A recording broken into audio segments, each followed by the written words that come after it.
I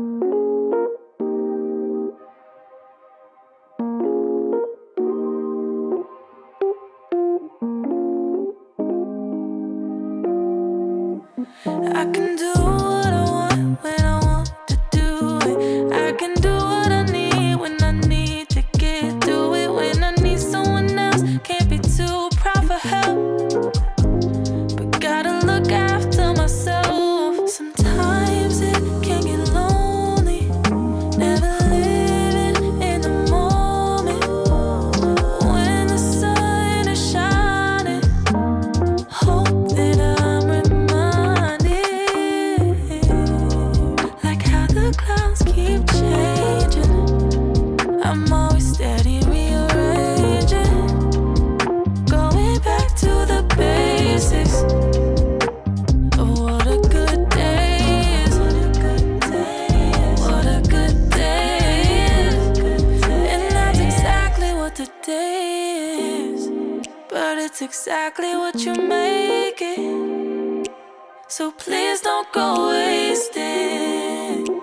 And I'll do the same, even if it's raining. How could I complain? And my feels got me feeling some type of way. You always free to take a break. Hope you feel what I felt. You gotta look after yourself. Sometimes it can get lonely, never living in the moment. When the sun is shining, hope that I'm reminded, like how the clouds keep changing. I'm always steady rearranging, going back to the basics of what a good day is. What a good day. All right, we are back in the building. Finally made it in here. There we go. Shout out to the gang, man. Good morning to everybody that's in here. It is a beautiful day. You know what to do. Drop a 1 in the chat if you can hear me. Drop a 1 in the chat if you can see me. Yeah, I see y'all up in here dropping the 1. Shout out to the gang. We're finally in here. We made it. I just got to see how we're looking though. Ooh. I think we're looking pretty crispy and clean on the screen. Welcome y'all. Welcome back to another YouTube live stream and another episode of the Music Morning Show. I'm your host ClassE Beats of ClassEbeats.com, and we're gonna get into it today. Y'all saw the title, man. Fani Willis, she's finally starting to have to pay up, and then we're also gonna get back into what's going on with this Fox Sports lawsuit as well. But before we get into it, I gotta say what's up to the people and sneeze.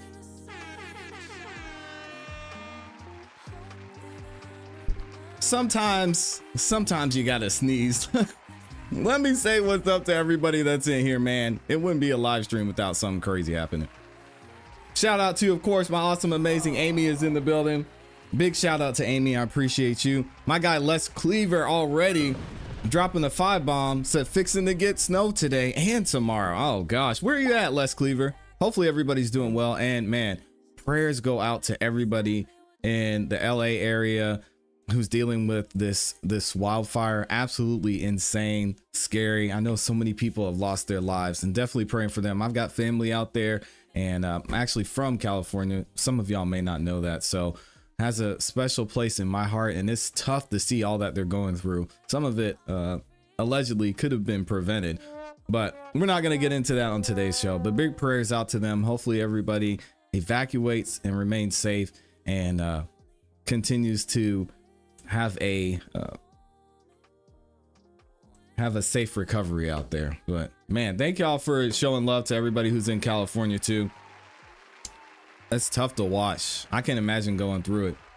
We've got Alejandra in there, Olivia Rose, Alabama Gigi, Taco Tuesday, Valencia, Penny's back in here, Lady E, A Fitz, Jay Buckmaster, my guy Slim Life is in here. We got Gigi Lynn, SSG, Nunu, Ryan S, Jacqueline is in here.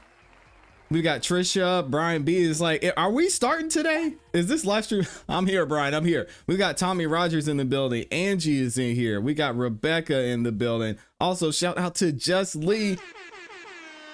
Just gifted 5 memberships. If you got a membership from Just Lee, please make sure you say thank you.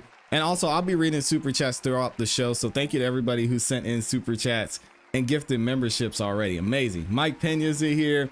Brandon Dennison. I saw somebody said shout out or hello from SC. Shout out to South Carolina. The 843 and 803 in the building. We've got Don't Play With Me, yo. Shout out to Don't Play With Me, yo. That is a dope name. I appreciate it. Don't Play With Me, yo is in here. We've got Carl, Jane, Minnie Perkins is back at it. Nene is in here. Gwen, good to see you. Linda and Nancy. I will be saying what's up to y'all as we go throughout the show. If you could, do me one major favor. I don't ask for much on this channel, but if you could, just take 2 seconds and like the video. Not only is it free, not only does it help the show continue to grow, but it lets the algorithm know that you guys are enjoying the show and it shares the video with more people. We are halfway, well, we're about 500 subscribers away from 95,000 subs, which is crazy. Absolutely insane. The numbers aren't everything, but it's amazing. And honestly, it's humbling to see how much y'all support the channel and the growth that we've had here. So thank you to everybody that subscribed. We're on the road to 100K, which is crazy. If you would have asked me at the beginning of last year or even halfway through last year that we were going to be at 100K subs almost by January, I wouldn't have believed you. And actually one of my friends, my close friends, Henry Resilient, said that. I was like, man, come on. He was right. So shout out to Axel Wheel. That is not true, Axel Wheel. You just be sleeping over there. He said he was going to leave. He's leaving the channel because I didn't shout him out. Lord have mercy. All right, if y'all are ready, we're going to go ahead and get into the content. Again, if y'all could, make sure you like the video on your way in. I appreciate it. And it really does help us continue to grow. All right. So let's get into it. We've been going through this entire Fox lawsuit. We broke it down. We read the whole lawsuit, gave you guys an overview of what's happening. If you missed it, there is a woman who was a hairdresser at Fox, Miss Faraji, and she worked with Joy Taylor, Skip Bayless, even Shannon Sharp at times, Colin Cowherd, a lot of the personalities over there at Fox, right? And now she's filing a lawsuit against Fox, saying at Fox, Joy Taylor, and Skip Bayless, basically saying that there's a lot of sexual harassment that was going on in the workplace and nothing was really done. She alleges that Joy Taylor knew some of the things that were going on and just told her to suck it up. Skip Bayless was actually allegedly involved in some of the sexual harassment, and she's alleging that he even offered to pay her $1.5 million to get it on. Okay, so that's really the basis of the lawsuit. She's obviously filing a class action lawsuit against Fox in this as well, saying that a lot of the employees weren't getting paid for the time that they worked, and et cetera, et cetera. Now, what we're going to get into today is we have a couple of former FS1 employees, Jason Whitlock and Marcellus Wiley. They were on the original version of Speak for Yourself, kind of got things starting there, and then they moved on from working for Fox. Interestingly enough, Joy Taylor and Emmanuel Acho are kind of heading up that show, and they were involved and mentioned in this lawsuit as well. Anyway, we're going to get into what Marcellus Wiley has to say. We reviewed a video from him yesterday. If you haven't watched it, go back and make sure you watch his take on it. Now he's actually going to give a little bit more insight into what he's seeing from this lawsuit and what he thinks happened behind the scenes. Again, if y'all could, make sure you like the video. We'll see. What's your take? I gave a perspective on, because people are saying, hey, I don't buy this new Sheen argument that Skip Bayless offered her $1.5 million to sleep with her. And Marcel, I've come with the explanation of, look, that's lawyer spin, that probably what Nusheen argued, because Nusheen and Skip, from my eyes, were very, very close. Saw them together constantly. She did his hair. They seemed very friendly. And my deal is like, I think Skip took this competition with Shannon Sharp too far. And the next thing you know, he's trying to compete with Shannon Sharp in the sexual Olympics, in the flirtation Olympics with the hair and makeup people. And so he done got so comfortable with Nusheen that they joking back and forth. And so at some point I could see him perhaps saying something flirtatious and her saying, well, I wouldn't do that for $1 million. And he's like, I'll give you $1.5 million. And at that time, it's all funny. and gains. When a lawyer hears it years later, it's something completely different. But I thought, and again, I said on the show yesterday, and I don't agree with that take either. I told all of our guys that would speak for us, I was like, hey, look, we doing a black show. We don't want the reputation of, hey, we're in here trying to bang everybody. Period, end of story. We got, there's so much friction our direction. Let's don't give them anything to talk about. Others did like to connect with the makeup and wardrobe people on a whole different level. And so people are saying, I can't believe Skip would do that. And I'm like, yes, he would. And, you know, he may not mean it, but yes, are there ways that could happen? Absolutely. Yeah. All right. Before Marcellus gets going, I've been asking this every video we've covered this lawsuit. The 1.5 million is the most glaring part of this lawsuit. Do y'all really think, let me know in the comments, that Skip Bayless offered her 1.5 million in any fact, in any way? Let's not even go to the sexual part of it. Do you think he offered her 1.5 million for whatever, to be his personal assistant, to continue to work with him? I don't know. In any way, what do y'all think? Let me know. Let's see what Marcellus has to say. Are there ways that could happen? Absolutely. Yeah, I saw your take on that, and hearing you now, it's interesting because, like you said, when you have to go retroactively into your experiences and convey those to a lawyer, a lot of times the tonality is lost in that moment. So was that said in jest? But it's a joke into it's for real, you know, like did Skip say it? Literally, did he say it? So I wasn't they think there, he said but it. I could see a context in which even in jest, you're just saying it. Like you said, a locker room, man, for $1 million, I'll do that. Man, for $2 million, I got you. And, you know, that lands differently on a piece of paper than it does coming out your mouth. But the thing that really hooked me about Nusheen's allegations and the lawsuit was reading through it, page by page. And I'm typically skeptic of these allegations and lawsuits. I think we all are. One, because I was a defendant in one, and I knew my 18 pages. I knew the world didn't have the attention span to read all 18 pages or the concern for me to read all 18 pages. But I swear, I dared the world to read page 1 to 18 of mine and tell me you think this is true.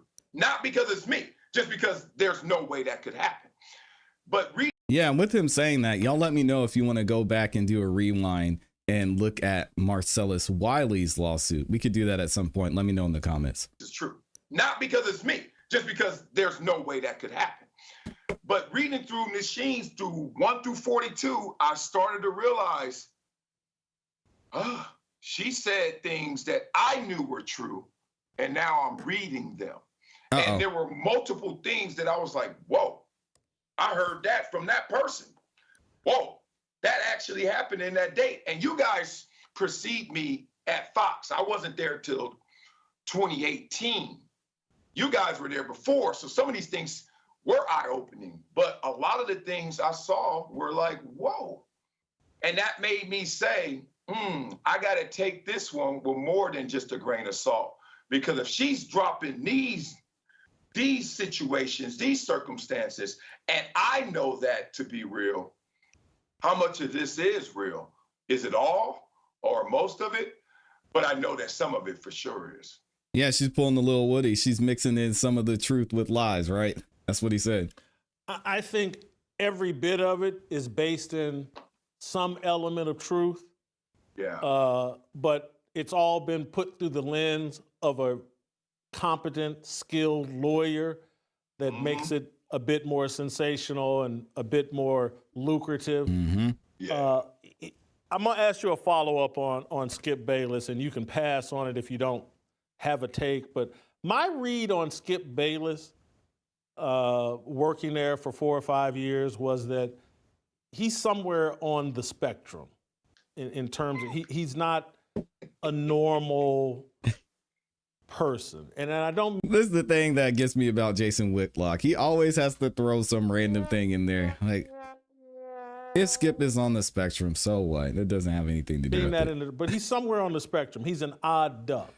And so in real time, I'm watching him interact with Nusheen and others, and I'm not thinking it's some kind of sexual thing. I think it's like Skip don't like to really mess with other on-air talent, so he's befriended some hair and makeup person, and that's who he does his talking to, other than Whit Album. And he talked to Whit Album constantly, but who's another executive there. That anyway. Yeah. And so I didn't read anything sexual into Skip Bayless and Nusheen. In retrospect, I think I had the wrong read because we found a clip of Jay Crawford, who used to work at ESPN. And work with Skip Bayless, I think, on First and 10. Have you seen this clip I'm about to play? Let me see it. I'll tell you after. Let's play the clip. On the actual story where they came to blows, and I think it said they ended up outside the studio on the New York City streets, like that's not exactly how it happened. But I still got a big kick out of reading it, being there and watching it firsthand, because what happened in the meeting, it just randomly came up. Skip somehow leans back in his chair and he said, "I've had more sex than everybody in this room." And we were all looking at him like, come first on, of all, Skip. What kind of thing is that to say?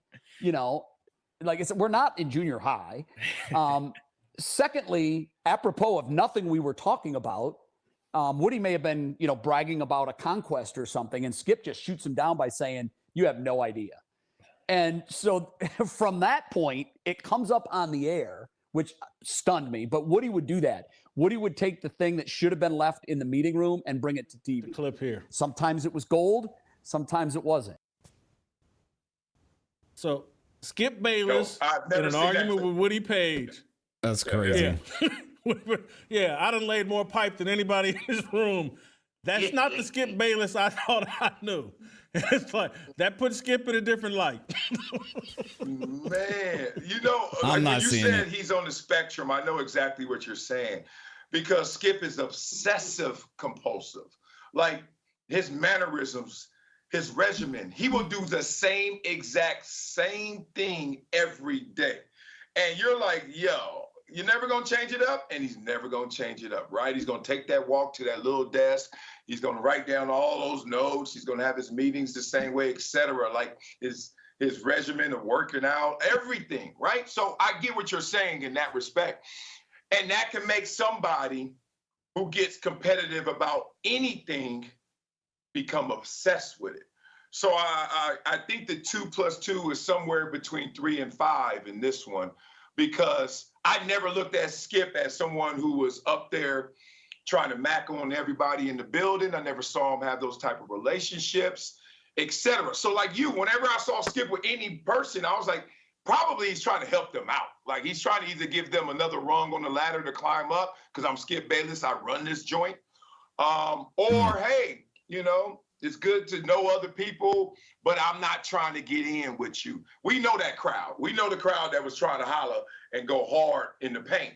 And I never thought of Skip in that way. So yeah, it'll be interesting to see what comes of this, because let's be real. At the end of the day, it comes down to these allegations.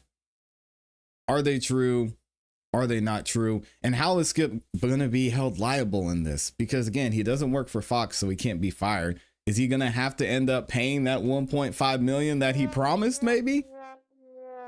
Was that a strategic move by the lawyers, which is what I see it as? I think, again, they're maybe getting a little bit closer to what I've been saying in the past videos, that it seems like if this were said, it would be maybe something that was propositioned as, hey, you could come work for me. Or yeah, I'm going to be building and moving away from Fox soon. Because keep in mind, this just happened less than 2 years ago. So maybe he was already thinking about moving on from Fox. Things with Shannon fell out and he says, hey, I'm going to be moving on and I'm going to need some work on the production on my YouTube channel. I'm going to need some work on the production on other things. Maybe you can still work for me. You can come to the house, do my hair. And she even mentioned that in the lawsuit, that that's something that Skip wanted her to do. And she said, no, Skip, I'm not coming to your house. So I don't know when it comes to that specific thing, how it went. Obviously, with the lawyers doing their job, they're going to spin it and make it look a certain way. But y'all have to let me know what you think about this. Marcellus and Jason are seeming like they thought Skip was maybe one way, and now it's showing that he could have been capable of other things. When you have these type of situations, I think people are going to do a lot of talking. They're going to say, oh yeah, I remember that one time I saw Skip Bayless kick the water fountain. I mean, does that mean that Skip Bayless is out here, you know, putting hands on Ernestine? I highly doubt it, but we'll just have to wait and see. And thank you again to my guy Les Cleaver in here with the 10 bomb. He says, stay warm out there, stay crispy and clean.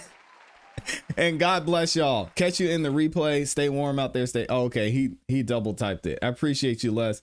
Thank you for the love and support. Y'all are saying that you want to see Marcellus Wiley's lawsuit. Oh man, that's gonna be interesting to see. I'm not sure the details about that, and I would have to go back and look at what actually happened. But we haven't really heard much about Marcellus Wiley, so it'll be interesting knowing that he beat it. Going back and looking at some of the allegations, what that looks like. You know, they're also saying you think Skip is on the spectrum. If we were to look at sports broadcasting and what Skip has been able to do over the past 20 plus years or so, I mean, Skip is really the Michael Jordan of the sports broadcasting world in some senses. The way he's been able to change and bring a new format to sports media in general has been so transforming, and it's something that wasn't done before. Even when they had the old show with Cold Pizza, he kind of built and created this entire structure of this entire segment of media. So he's been doing his thing, and with that there comes a certain level of focus. If you want to say someone's on the spectrum because they're that focused, I don't know, but I think that's a little bit of a reach. One fly public airline and not getting private flights all the time. Beverly's in here, says good afternoon. Good to see you in here, Beverly. Appreciate you stopping by. Trisha says possibly he did say he loved her. According to her, he did. Yep. What will people do when they're in love? Yeah, he was ready to risk it all for Miss Faraji there. Anton says prayers for Cali. Yeah, please make sure y'all are praying for everyone out in Cali. I saw a video yesterday of just one of the roads before and after the fire. And I mean, all these buildings were gone, just in ashes. And I cannot imagine the amount of loss that people are seeing and feeling right now. So hopefully they can get out of there safely and recover quickly, because it's looking bad. Slim Life says my brother is in California with my niece and nephew. He's about half an hour from LA. Whew. Hopefully they got out of there. My families have lost homes, many displaced in hotels. Oh, I'm sorry to hear that. And then other places like where Nancy's at says she's in Oklahoma and they're getting snow out there. Minnie Perkins says, good morning. Happy Thursday. ClassE Beats. You and your family stay safe and warm. God bless to each and everyone. Thank y'all so much. Appreciate y'all being here. All right, let's get into this next topic, and shout out to the World Entity, says, love this channel. Best one ever. Thank you so much, man. Shout out to y'all. And thank you. We've got 100% likes in here. Everybody who's watching has liked the video. Oh my gosh. That is insane. Thank y'all for the love, man. I appreciate that. All right, let's get into Fani Willis and see what's going on with her. And let me update this banner, and then we will get into it. All right, y'all. So Fani Willis, it's finally time. It is finally time for Fani Willis to pay, and she has been ordered to pay over $20,000 because of some orders she's been denying, and because mainly of her misconduct as the district attorney. We're going to get into it here. Please make sure y'all like the video on your way in. Check out this story. Fulton County District Attorney Fani Willis was ordered to pay over $20,000 to a conservative watchdog group. The order to pay originated from an open records case from the conservative group Judicial Watch. The group asked Willis's office to provide it with documents pertaining to possible communications with the Department of Justice Special Counsel Jack Smith. Superior Court of Fulton County Judge Robert McBurney ruled Willis's office violated Judicial Watch's open records request by categorizing identifying responsive documents as exempt from the request, but previously saying none of these documents existed. He wrote, quote, even if the record... So basically, she lied. I mean, are we surprised? First she said, no, there's no records. Then she goes on to say, okay, well, you're not going to get the records. Which one is it, Fani?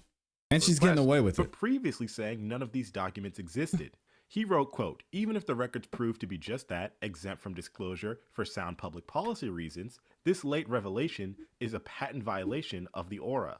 Yep. McBurney found Willis's office liable for paying Judicial Watch $19,360 in attorney's fees related to the group's efforts in the open records request. Willis was additionally ordered to pay $2,218 in other related legal expenses. McBurney said because Willis did not provide a timely response to the court, she would have to hand over records of all communications with Smith and the January 6th committee to the group.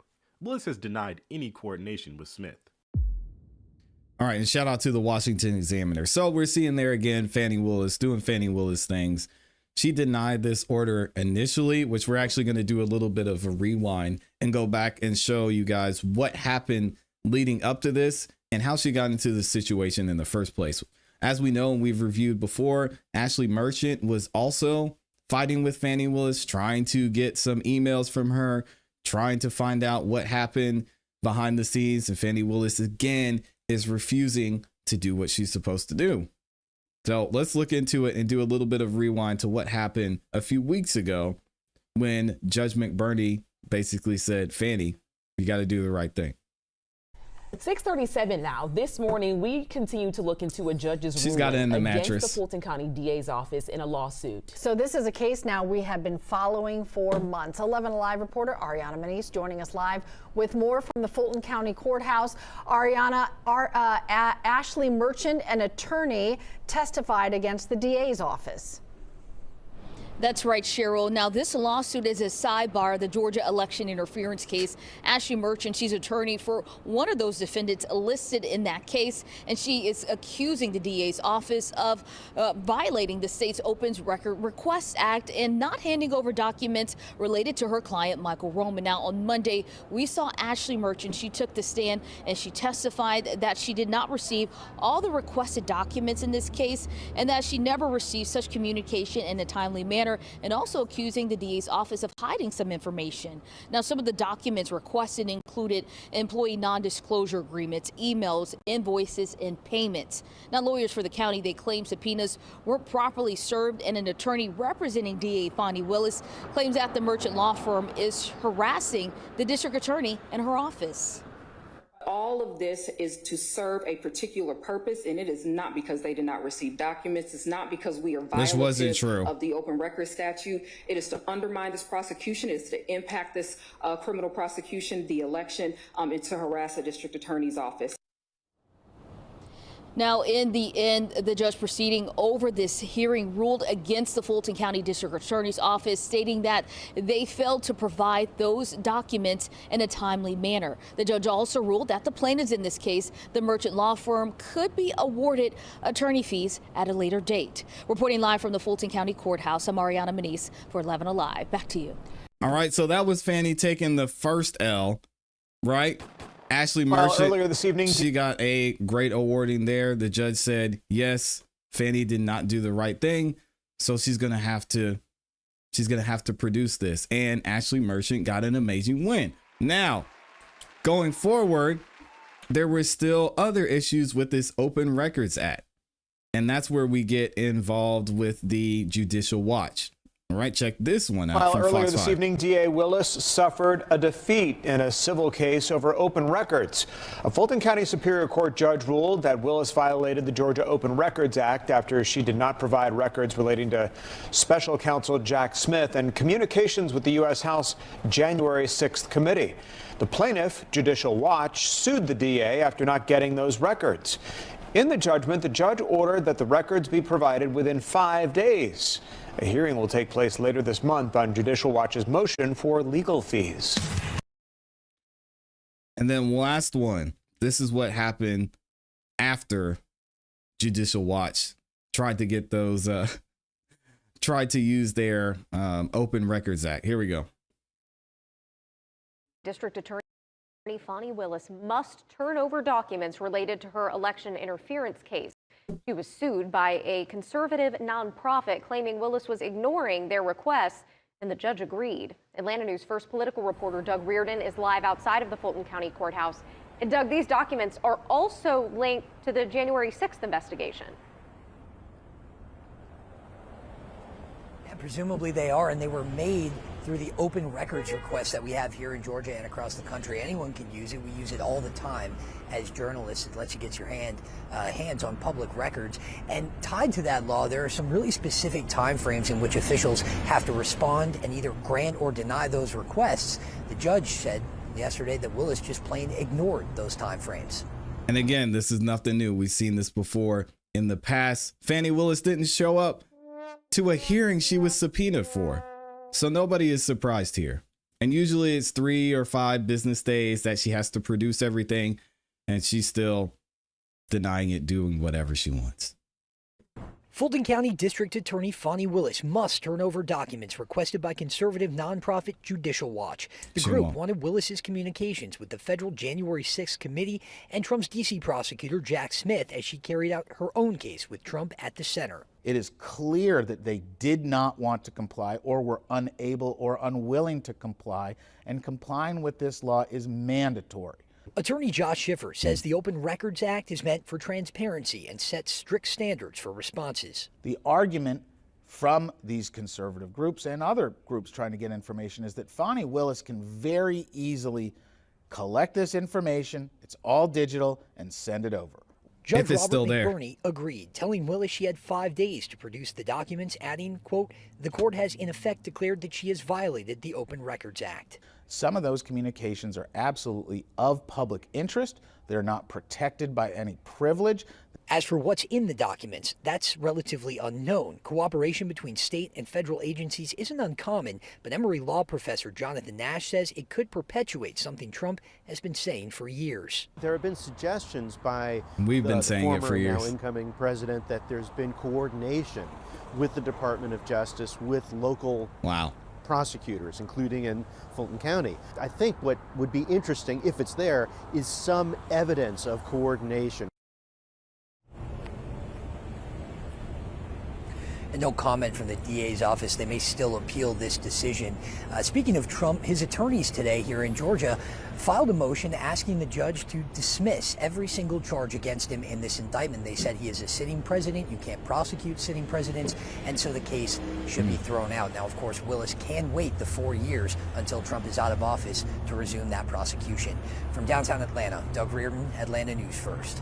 And I don't think Fani Willis is going to be around in 4 years. Let's be real. There is so much going on with Fani Willis. We talked about it in past videos, whether it's with this whole Trump case and how it's looking like things are going south so bad. She already got taken off that case in a 2-1 vote. She's appealing it right now. It's highly unlikely that she's going to win that appeal. But once that happens, the case is done, and then they're going to try and pass it on to somebody else who I highly doubt is going to take a case against the incoming president, right?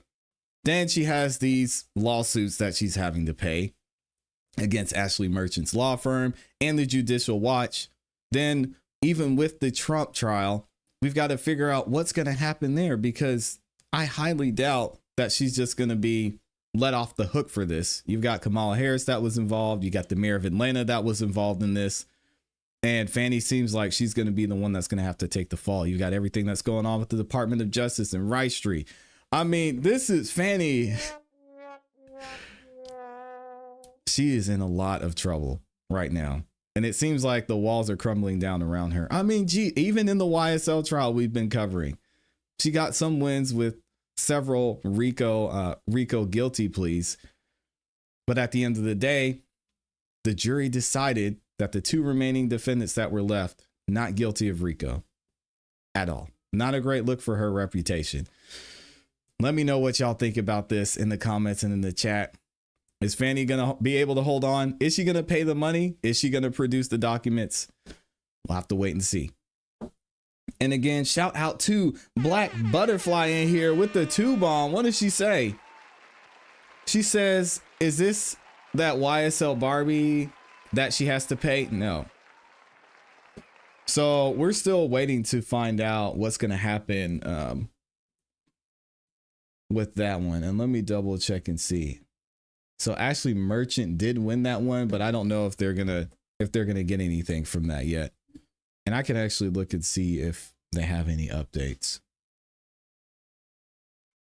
So if you give me 1 second, and then I want to look at this article from the Judicial Watch, and we'll actually talk about this document as well. Basically, the order that came out from Judge McBurney. Yes, this payment's due to Judicial Watch, correct. But I want to see if there was any update on what she has to do with Ashley Merchant. Let me see.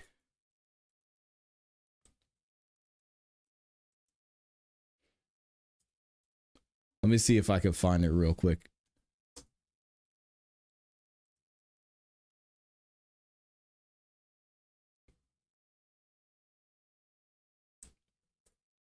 Because the last we saw, it was, let me see.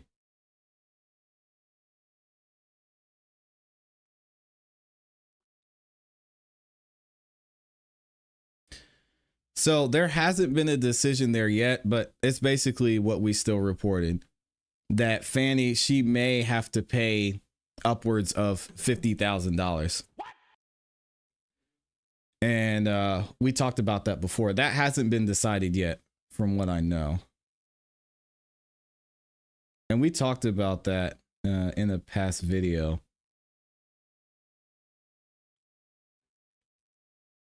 Let me see if I could find, I'm going to find the article.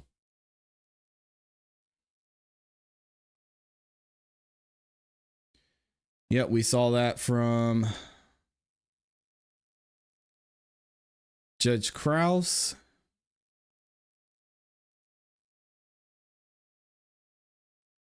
I'm going to see if I could pull this up.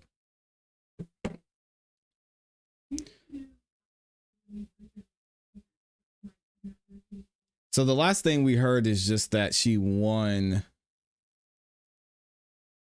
Ashley Merchant won her their lawsuit. Let me see if I can play this video. And good morning to everybody that's in there. And yeah, Donna said Ashley won the lawsuit, waiting on the amount to pay the lawyer fees. That's what I'm seeing too. So there really hasn't been any progression there, but let's play this video. Just out of curiosity. 2020 election, a judge has ruled against the Fulton County District Attorney's Office in a lawsuit connected to the election interference case. Channel 2's Ashley Lincoln found out the DA's office may have to pay for violating state law and withholding documents the plaintiff requested. Yeah, Karen, to break this all down for our viewers, state law requires governing bodies to produce public documents to the public if requested. In this case, the Now, this is on something totally separate. Ashley Merchant was trying to get emails. So this is completely different from the Judicial Watch. So again, it's just showing that Fani Willis, she does whatever she wants. Judge is stating the district attorney failed to do that. Her office rather failed to do that. Today, that hearing lasted for more than 3 hours. It just wrapped up about 30 minutes ago. A Fulton County judge ruled this afternoon that an employee at the DA's office did not act in good faith. The employee testified that he would use what he called, quote, the merchant rule, a tactic he testified he used to stonewall open records requests requested by attorney Ashley Merchant. Now, it all stems from a lawsuit in which Merchant accuses the Fulton County District Attorney's Office of violating the State Open Records Act and refusing to provide documents related to her client, Michael Roman, a defendant in the Donald Trump election interference case. Now, some of the documents they wanted included employee non-disclosure agreements, emails, and how the DA's office spent money. While the judge has ruled in favor of the plaintiffs, she's still considering the penalty the DA's office will face. Now, the state did not call any witnesses to testify. However, it maintains this lawsuit is politically motivated and the documents Merchant requested were eventually produced. We did, in fact, provide the records to the That wasn't plaintiff. true. During the pendency of this litigation, we have received a number of emails. We've received correspondence. We are here because the DA and the DA employees, in particular, Mr. Bond, refused to comply with this law. Ms. Merchant and I are fortunate enough to have the resources to be able to put us in this spot so that we could actually argue the law to Your Honor and highlight the failures here. We have answered open records request after open records request. What I think of Ashley Merchant is... Look at her lying again. ...in the motion I filed today. It's not true. It's not true, though. You didn't. That's why you have to pay $21,000 and possibly over $50,000 to Ashley Merchant. Ms. Merchant and I are fortunate enough to have the resources to be able to put us in this spot so that we could actually argue the law to Your Honor and highlight the failures here. We have answered no, that's not her husband. After open records request. What I think of Ashley Merchant is in the motion I filed today. Jeez. And that motion again is standing down on all this being a political agenda. Now it's important to know that there was no testimony presented indicating that DA Willis directed any employees to delay producing documents. Now the judge says she is considering having the DA's office pay for Merchant's legal fees, which could be approximately more than $50,000. Reporting live in downtown, Ashley Lincoln, Channel 2 Action News. Ashley, thank you so much. Now we have more details on this case. In August of 2023, Fani Willis brought 41 counts against 19 defendants, including former President Donald Trump. 4 of those defendants have since pleaded guilty. Judge Scott McAfee has also dismissed 9 of those charges. However, the case is currently frozen in place. That's because several defendants are fighting to we know how this turned out. Case over her relationship with Special Prosecutor Nathan Wade, and they want to dismiss the case entirely. The State Appeals Court will hear arguments on the disqualification bid in December. All right, so there it is. I mean, Fani Willis is Experience the ultimate in granite. That is super loud. Sorry, y'all. Yeah, Fani Willis is hurting right now. So I don't. I mean. Call it karma. Call it karma. I don't know, but we're still waiting to find out what the exact amount is going to be when it comes to the legal fees, but she's most likely going to have to pay that too. I'll be surprised if she doesn't appeal. If she doesn't appeal what's going on with the Judicial Watch lawsuit. Just because that's the Fani Willis way. So we're still going to have to wait and see on that. Y'all said, shout out to Lola Lisa in here. I see you rolling up. Is in the building as well. Also, we've got Slim Life in the building dropping the 2 bomb. What'd she say? She says, you can tell Fani is lying. She's over explains everything.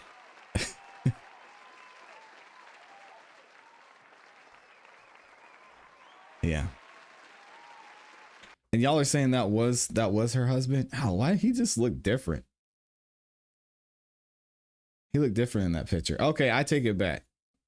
That was her husband standing up there. Man, why does he look so different?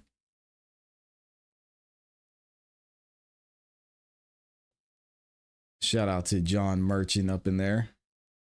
And there's a picture of him as well.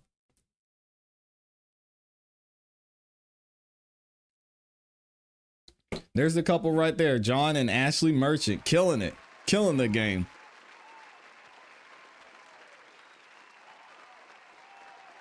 All right, let's get into this next topic. It's really the same topic, but I want to go through what Judicial Watch had to say on their account and also look at what the judge decided and what actually happened in this case, because Fani Willis, again, doing Fani Willis things, not wanting to play by the rules, and it eventually came back to bite her. Shout out to, who else? Michelle is in here. Shout out to Michelle, just gifted a membership.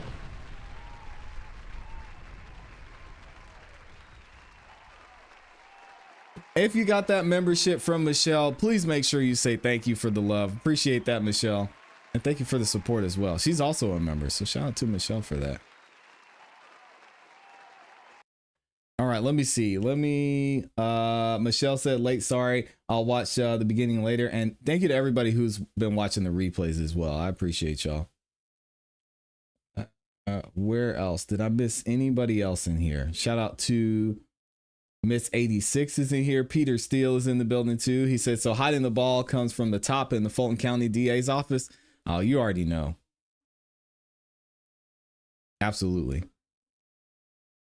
Michelle says, love the channel and love the chat. We appreciate you too. We appreciate and love you too, Michelle. Thank you. All right, let's go ahead and get into this. So Judicial Watch actually gets to tell their story about what happened behind their open records request, why they won the lawsuit, and what Fani was trying to do behind the scenes. But before we get into that, I want to give a shout out to Steve Sadow. He actually was the one who was able to produce the document over on X, basically showing everything that Judge McBurney said when deciding what was going on in this lawsuit. He says the Fulton County DA Willis found liable for costs to the Georgia Open Records Act violations, including misrepresenting the non-existence of documents, despite having previously informed Judicial Watch 4 separate times that her team had carefully searched but found no responsive records. Now they suddenly were responsive records. Stop the cap. Yeah, and as y'all know, or may not know, this was actually Gunna's lawyer. So Steve Sadow represented Gunna in the entire YSL case as well. Of course, we've got the Honorable Doug Weinstein responding as well, aka Uncle Doug. He says, DA Willis's actions continue to do a disservice to the fine prosecutors in her office as well as the taxpayers in Fulton County. Amen to that, Doug. I'm sick of paying for it. We deserve transparency and honesty in our elected officials. Let's see what Judicial Watch had to say about this whole lawsuit. A court finds Fani Willis in default in open records lawsuit, order her to produce records in 5 business days. I highly doubt that's going to happen. Judicial Watch announced today that the Superior Court in Fulton County entered an order granting a motion for default judgment against District Attorney Fani Willis in Judicial Watch's lawsuit for communications Willis had with Special Counsel Jack Smith and the House January 6 committee. In doing so, the court grants Judicial Watch requests for the attorney fees and orders Fani Willis to search for and provide releasable records to Judicial Watch within 5 business days. Excuse me. The March 2024 lawsuit filed with the Superior Court of Fulton County, Georgia, after Willis and the county denied having any records responsive to an August 2023 Georgia Open Records request, or Act request, for communications with Special Counsel's office and the January 6 committee. In this lawsuit, Judicial Watch stated that Fani Willis's representation about not having records responsive to the request is likely false. Stop the cap. Shocker. Judicial Watch referred to a December 5th, 2023 letter from the House Judiciary Committee Chairman Jim Jordan to Willis that cites a December 2021 letter from Fani Willis to the then White House, or to the then House January 6th Committee Chairman Bernie Thompson. In a letter, Willis requested assistance from the committee and offered to travel to DC. I wonder why that is. In May of 2024, Judicial Watch asked the court to declare a default judgment, noting that Willis was served with the lawsuit in March of 2024 and had not filed an answer, which was due 30 days after service. Wow. So that was 60 days later. They recently issued default judgment statements. The court finds defendant Willis in her official capacity is in default and has been since April of 2024, April 11. Further, Willis never moved to open default to any basis, not even during the period when she could have opened default as a matter of right. She never paid costs and she never offered up a defense. Plaintiff is thus entitled to judgment by default as if every item and paragraph of the complaint were supported by proper and sufficient evidence. And then they cite the OCGA 91155A. Here, the plaintiff has established the defendant violated the ORA by failing to either turn over responsive records, or else notify the plaintiff of her decision to withhold some of such records. So she basically didn't say anything. She just kept moving. Like, yeah, I'm trying to get this RICO done, so y'all can figure it out.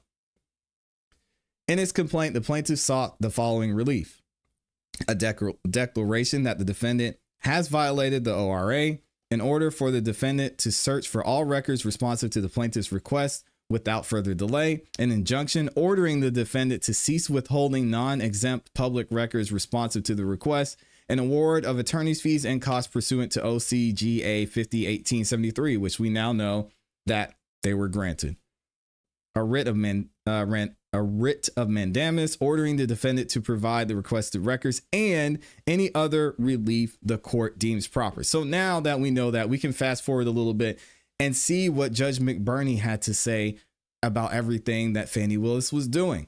This is only 5 pages long, so it should be pretty quick, but it's interesting to see how out of the way Fani Willis went to avoid just simply doing her job. So it makes you wonder what she's hiding. And I also want to know why Judicial Watch wanted to get these in the first place. We'll get into that here in just a second. This is an order granting attorneys fees and costs. The plaintiff submitted an Open Records Act, will be referred to as an ORA, request to the defendant on August 22nd, 2023 by way of the Fulton County's ORA online portal. That same day, the plaintiff received confirmation that its request had been delivered and would be channeled to the appropriate department. More delays, right? More tactics to delay. The following day, the county's open records custodian sent the plaintiff an email confirming that the district attorney's office had received the inquiry and asked the plaintiff to simplify its ORA request. Basically saying, you're asking for too much here. Can you tell us exactly what you're looking for? They said, sure. Literally 5 minutes later, before any simplification had occurred, the plaintiff received a second email from the records custodian. After carefully reviewing your request, we do not have the responsive records. This is where it gets messed up. Can't be lying. Or maybe you can if you're Fani Willis, I guess. This response was perplexing and eventually suspicious to the plaintiff because given the plaintiff subsequently uncovered through own effort at least one document that should have been in the district attorney's office possession that was patently responsive to the request. They said, y'all lying. We've got the piece of paper right here. What are you saying you don't have it? This would be included. You have to have something. Don't tell me there's nothing there because I've got a piece of the puzzle. I just need the rest of the puzzle. This discovery prompted the current litigation filed on March 2024, seeking an order directing the defendant to comply with the ORA and provide all responsive records. During the pendency of litigation, the defendant thrice more denied the existence of any responsive records. Once in a request for admission and twice via answers to interrogatories. Every time. We have searched and there is nothing. Defendant ultimately defaulted and the court entered an order on December 2nd, 2024, directing the defendant, Fani Willis, to conduct a diligent search for her records for responsive material and to provide any responsive records that were not legally exempt from disclosure. The tough part about that is guess who gets to decide if the responsive records are not legally exempt from disclosure? Fani Willis. So that's the problem there. And then what happens is they're like, oh, okay, here you go. And they've got, where's my piece of paper? They've got this one piece of paper. They're like, oh, here you go. Here's our responsive records. And Judicial Watch says, whoa, there should be more than this. Oh yeah, those other 11 pieces of papers, we left those out. Because those are legally exempt from disclosure. Sorry. And then you start another back and forth there. If the defendant elected to withhold all or part of any responsive records, she was further directed to comply with OCGA 501871D by identifying the basis for withholding, which we just talked about, right? Defendant's compliance with the court on 2nd of December order consisted of an undated, unsigned 2-page memo to the plaintiff from the defendant's open records department. In this memo, the defendant announced that there still were no records responsive to one set of the plaintiff's requests. She still did nothing. But that there were, in fact, records responsive to the plaintiff's second set of requests, communications with the United States House January 6th committee, but those were exempt from disclosure. She decided, nah, we ain't giving you those. Oh yeah, we found it. Actually, they were in the closet over there. We found him, but you can't have him. Defendant, despite their reservations, did gamely attach to her memo a copy of the letter she wrote to the chairman of the House committee that, one, does appear to be covered by any of the exemptions identified in that memo, and two, had already been identified by the plaintiff as a responsive record that was wrongly withheld. She messed up. They had a piece of the puzzle. She said, there's no puzzle. This lady, man, if something as simple as this, Fani Willis can't get right, imagine what else is going on. Somehow, something had changed. Despite having previously informed plaintiff 4 separate times that her team had carefully searched but found no responsive record, now there suddenly were. But they were not subject to disclosure under the ORA. Plaintiff's deposition of the defendant's records custodian shed some light on this mystery. He admitted that there was no search for the records back in August of 2023. Just no. Go away. He further clarified when the plaintiff did not go away, but instead sued, there still was no organized, comprehensive examination of the district attorney's office records that would await the court's December 2nd, 2024 order. Again, we talk about Fani Willis and the DA's office getting away with acting like they're the law and that they don't have to abide by the law. They are the law. I mean, it is what it is. They absolutely are. And as we see here, there's so many ways they can delay, withhold. It's just take my word for it, guys. There's no record. There's nothing there. And it took Judicial Watch having a piece of the puzzle to say, hey, we know there's something there and you guys are withholding it. And then Fani Willis's office says, oh, okay, well, maybe we'll look again. And then we have the custodian saying, well, actually, there wasn't really a search. I just asked and they said, you're not getting it. Stop asking about this. The ORA is not hortatory. It is mandatory. Non-compliance has consequences. One of them can be liability for the requesting party's attorney fees and cost of litigation. They should not have to fight this hard to get the DA's office to comply to an ORA request. To recover its relevant and reasonable fees and costs under the ORA, the plaintiff must do two things. First, it must show the defendant violated the ORA. Pretty easy to see. Second, the plaintiff must also demonstrate that the defendant lacks substantial justification for the violations. Fani Willis just does what she does. That's the justification. Here, the plaintiff has done both. Most basically, by operation of the law, defendant acknowledged violating the ORA when she defaulted. By actual evidence, proves the same.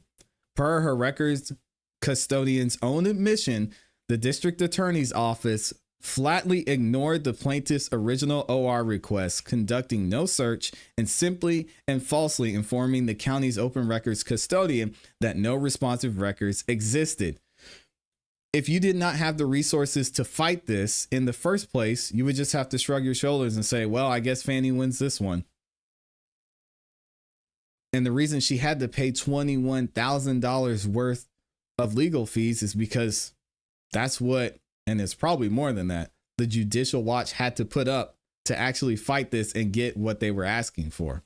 So imagine if it were you or me, a regular citizen who has rights under the ORA to request this, and they say, there's nothing there. Sorry, guys. You're not going to talk about it on your little YouTube channel. And if you have a problem with it, you can fight it and try and figure it out yourself. But we're not going to give it to you willingly. We know now that that is simply incorrect. Once pressed by the court order, defendant managed to identify responsive records, but has categorized them as exempt. Even if the records prove being just that, exempt from disclosure for sound public policy reasons, this late revelation is a patent violation of the ORA. Also to note, and even after the litigation began, the defendant's records custodian initially merely asked certain employees if they thought they had any responsive records. There was no rigorous review of emails or case files. Wow. And for none of this is there any justification, substantial or otherwise. No one searched until prodded by civil litigation. This is not how the law should work. Given this, the court finds that relevant and reasonable attorney's fees and cost of litigation are properly awardable to the plaintiff pursuant to OCGA 501873B. The evidence from the court's December 2024 hearing on the attorney's fees shows the plaintiff's counsel's billing rate is reasonable and that the items for which are billed are, for the most part, relevant to defendant's ORA violation. From the records made at the December 20th, 2024 hearing, the court finds that the plaintiff incurred $19,360 in attorney's fees. Y'all got that money just laying around that you can use to make sure that Fani Willis does her job? Related litigation expenses are $2,218. Defendant is thus liable to the plaintiff for $21,578. That amount shall be paid within 2 weeks of entry in this order. So ordered this the third day of January 2025, Judge Robert McBurney. This is a mess, y'all. And it's really sad to see because we like to think in the justice system and here on this channel that you're innocent until proven guilty, right? But when you're going up against the system, when you're in a YSL trial and you're fighting this RICO that was built, as we've seen, based on the jury's decision, on a false narrative that was built on evidence that. Right. And so what we have ultimately is that there is no evidence, none. Wasn't even there.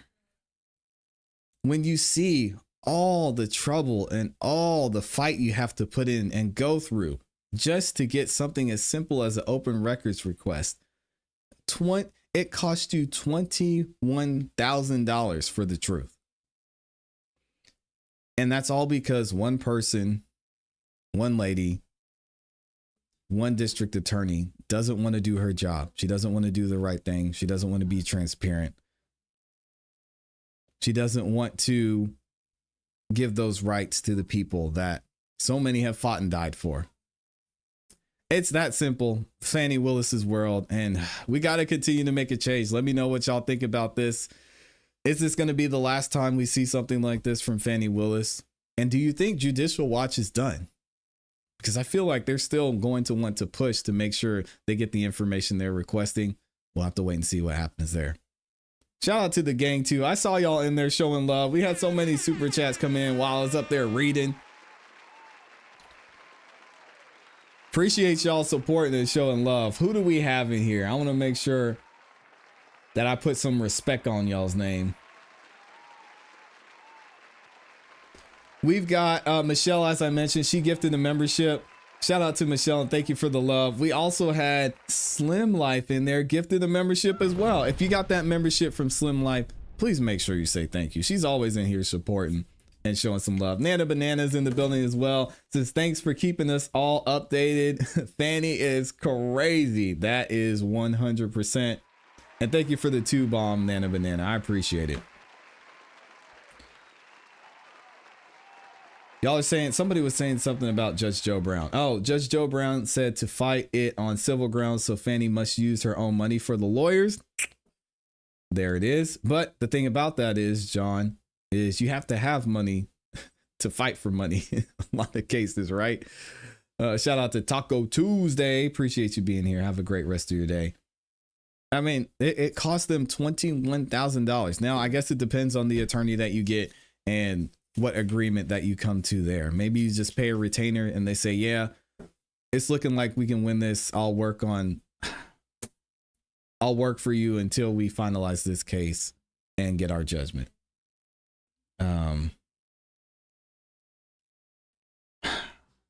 It's crazy. It's crazy to see. Oh, I can't wait for the 20th, says Farmer. It's going to be fireworks. And we got a lot happening next week, too. So make sure y'all get ready, because on Monday, speaking of the YSL trial, we're going to have a hearing, or final plea hearing for Christian Eppinger and Mr. Mender as well. So that's going to be interesting to see. Also, Dr. EJ in here dropping the 5 memberships. Y'all make sure you say thank you to Dr. EJ for showing love and gifting you a membership too. I appreciate it, man. Dr. EJ is out here doing some amazing work. Mixed Love over there, Star Wars Iron Giant, KR, Cheryl Wheeling, Bridget, all of y'all. Make sure you say thank you to Dr. EJ. I appreciate you so much, man, and thank you for the work that you're doing as well. Trump is as crooked as Fani. Oh no. Quit voting for politicians. They are out of them for themselves. They get 1 term to prove they're for the propane, then kick them out on their booties. Yeah, I mean, I don't think anybody's naive enough to think that politicians aren't getting into office for their own gain. Are some more crooked than others, for sure, but that's just the nature of it. I mean, you gotta hope and pray that you can find somebody who's going to move in a way that supports your best interests, or you got to go to another country. I mean, it is what it is. Does this come from taxpayers? Well, that's funny. I mentioned that earlier. Shout out to Andre Cook. He says, is Fani going to pay this, or is Fulton County going to pay this? Well, guys, Fani Willis is going to be collecting a paycheck, allegedly, from me, from Amy, from Dr. EJ. Well, I don't know if Dr. EJ's in Fulton County. I think he's close. She's going to be collecting paychecks from us for another 4 years. So, yes. To answer your question, she might have to pay it out of her bank account, but we're paying for it at the end of the day. Dr. EJ's paying for it. I'm paying for it. Amy's paying for it. Who else is in here with us in Fulton County? Yeah. So we're going to be paying for this just for somebody to get something that should have been easily and readily made available to them. So I don't know. What are we going to do, man? We just got to keep voting for change, especially at the local level. I mean, this starts very, very early on in the process, which is why I'm going to continue while I'm here in Fulton County to talk about what's going on here. And as a reminder to you guys to be active and find out and focus on what's going on in your own county, in your own city, in your own state, because you do have a voice there and you do have a say. It's very important that we understand what's going on so we don't get Fani Willis in there for 8. Right. Oh, man. Stippy says it shouldn't be that way, but the people continue to elect corrupt politicians. I mean, let's be real. I don't know. Listen, I'm never going to go on that side. Never, ever. I don't want to deal in that situation. I mean, do we think there are some politicians who aren't corrupt? I mean, corruption can be something as simple as doing a favor for somebody because of the position you're in. I mean, who? I mean, come on, Snippy. It's a different game. If they can't show in one term that the people come first, they should not get another shot, no matter the party. Yeah, hey, maybe we can find a way to make that change. Yep, stay informed. Being in Fulton County is better than being in LA right now. Amen, man. Praise out to LA. Fulton County is amazing for law-abiding citizens. I'll say that much. So if you, as long as you abide by the law, you'll be good. And you stay out of Fani Willis's office. In my opinion, I'd choose Trump over Harris any day. That's you and all of America, Slim Life. And anybody that's saying any different, lie. Listen, people get mad at me for openly saying I voted for Donald Trump as president when half of their friends and family members are lying to them based on the numbers. So everybody that's telling you they hate Trump, they can't stand Trump, oh, he's not our president. If you have two people telling you that, one of them lied. So, hey, y'all need to be worried about them, not me. Shout out to Mo Mac in there on their eyes. All right, y'all, we're going to get out of here. Hopefully y'all have a great lunch. Have a great afternoon. We're going to be back tomorrow morning. So make sure if you haven't yet subscribed, hit the notification bell so you don't miss any time that we go live or drop a new video. I've got some videos dropping for y'all later on this afternoon. Y'all know we do not miss. We're going to be here. All right. I appreciate y'all. Hope you have a great rest of your day. And as always, keep growing, keep pushing, keep it classy. We gone. Peace. Trump 2025 is almost here.